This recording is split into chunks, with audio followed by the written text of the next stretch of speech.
يقول العقول مثل القلوب تذهب حيث يتم تقديرها. انت بتحب تتواجد في المكان اللي تشعر فيه انك متقدر. افتكرت الحديث جبلت القلوب على حب من أحسن إليها. أكتر مكان يحب يتواجد فيه الإنسان لما يشعر بكرامته، وأصحاب الكرامة دايما بينسحبوا من العلاقات أو الأماكن اللي مش بيشعروا فيها بالتقدير. وعلى فكرة، بالتقدير تقدر تقيس قوة أو هشاشة أي علاقة على حسب حجم التقدير والاهتمام المتبادل بين الطرفين. اللي بيحترم قراراتك ويقدر آرائك ويسمع وجهات نظرك ويقدر جهدك المبذول، ده تحبه وتديله عينيك. وانت لو عايز تستثمر في أي علاقة وتنميها وتعلق قلب أي حد بيك، قدره. آسف معناها يعني زعلتك غالية، أنا آسف ما تزعلش مني. ومن فضلك معناها يعني أي حاجة هتعملها ده تكرما منك، فمن فضلك اعملها لي. يا مساء الفل، مساء الخير، ازيكم؟ وحشتوني كتير كتير. لو اول مره تشوفي القناه متنسيش تعملي اشتراك وتفعلي زر الجرس وتعملي كومنت حلو. كل سنه وانتم طيبين. دي نزله السوق بتاعه رمضان. اللي هي الحاجات بقى اللي هنجيبها نحطها في التلاجة عشان اول رمضان كده. فنزلت بقى السوق، جبت الكابوتشا الاتنين دول. عشان سلطه، لو هعمل كول سلو، لو هعمل سلطه خضراء، لو كده بيبقى الخضار الكتير مفيد يعني. وجبت الطماطم دي جامده جدا، جايبه 3 كيلو ب20. وجبت برضو دي كان مستوية شوية، يعني دي من واحد ودي من واحد، بس اللي انا جبتها في الشنطة السمرا دي جامدة خالص يعني السلطة بس. التانية دي هدخلها الفريزر بقى للتتبيلات وكده عشان ما تبصش في التلاجة. برضو 3 كيلو ب20. البصل النهاردة عامل 12 جنيه. حلو، اللي هو البصل القديم، لسه الجديد ما طلعش قدامه شهر كمان، يعني هيطلع في 5 كده بإذن الله. آه علشان دي الزرعة القديمة يعني، فالبصل اليومين دول شادت حيله علينا. وجبت بسلة. تقريبا بنودع البسلة خلاص، فقلت بدل ما اطلع من الفريزر لا اجيب جديد طازة. وخلي الجديد بقيت يعني لسه عندنا الصيف طويل يعني قبل ما نخلصها. وانا مش جايبة كمية كبيرة شايلاها ولا حاجة. فهنا كده جبت كيلو بسلة، جبته 18 جنيه. وجبت ايه تاني؟ جبت خيار. الخيار النهاردة ب12. الفلفل ب24. ارخص من الاسبوع اللي فات او من اسبوعين كده. ده الفلفل الحامي، في فلفل تاني بيبقى تخين شويه كده، ده كان عندي منه في التلاجة فما جبتش. يعني شفت الحاجات الموجوده ما جبتهاش. جبت كيس سمبوسه عشان الولاد بيحبوها. وبيحبوها بالجبنه، يعني مش بنحبها باللحمه، هما بنحبها بالجبنه كلنا، يعني مش واحد بس اللي بيحبها، لا ده كله بيحبها بالجبنه. مع كام حته فلفل كده. والنعناع طبعا طلع جميل جدا. الرابطه بجنيه. انا جبت 10 ربطات. تمام، ريحته اللي هو تخبطيه كده الريحه بتملى المكان. وجبت الخضره برضو.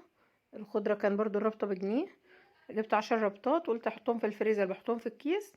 و يعني ايه، طلعي منهم الهوا خالص وكده. في ناس ممكن تلف عليهم استرتش، فانا المره دي عملت عليهم استرتش برضو. قلت عشان يقعدوا اطول وقت، زي الكابوتشا كده برضو لفيت عليها استرتش عشان تقعد عندي فتره في التلاجة. افكها اقطع حته واشيل الباقي. اللي هو نخلينا كده مدبرين، عشان اليومين دول ما ينفعش فيهم تبذير نهائي. هنزل لكم فيديو زينة رمضان، احنا خلصنا بس لسه ما عملتلوش مونتاج. فهنزل لكم الفيديو ده الاول وبعد كده انزل لكم فيديو الزينة بقى. احنا طبعا ما افورناش السنه دي، يعني اول سنه السنه دي نعمل حاجات قليله كده. دي ملوخيه. خلاص انا جبت كيلو ملوخيه، كيلو ب20 جنيه. بس عشان احنا بنحبها تقريبا السنه دي الملوخيه ما خلصتش خالص، كل ما اروح عند بتاع الخضار الاقيها في الشتاء، يعني طول الشتاء الملوخيه كانت موجوده. وكل شهر دايما بجيب رابطه كده معايا.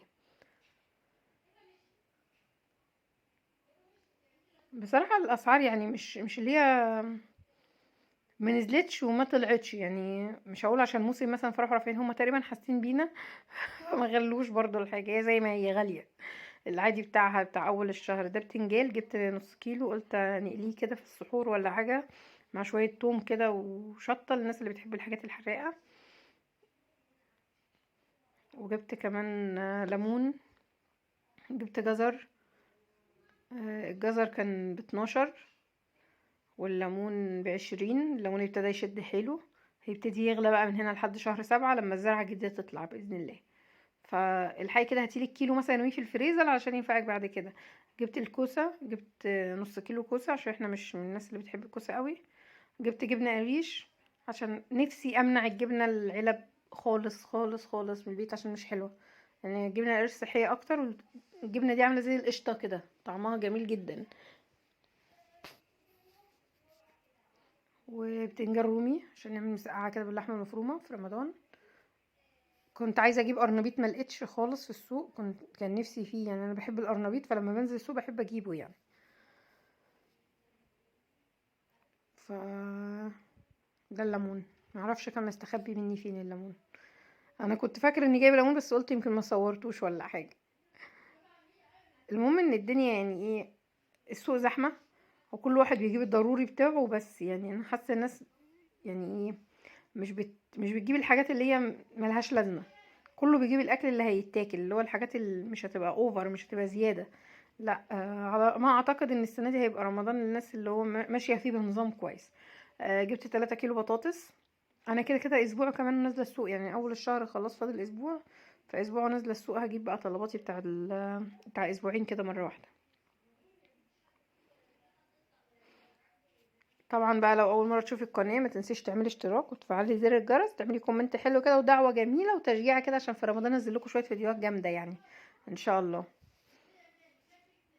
جبت كمان توك شعر لحفيدتي، وجبت لها مشاط خلاص، عشان ايه، اعمل لها شويه توك كده وحاجات بقى وحركات في شعرها كده واروق عليها يعني في رمضان، عشان بعد الفطار لما تطلع تلعب بالفانوس تبقى اخر روقان يعني.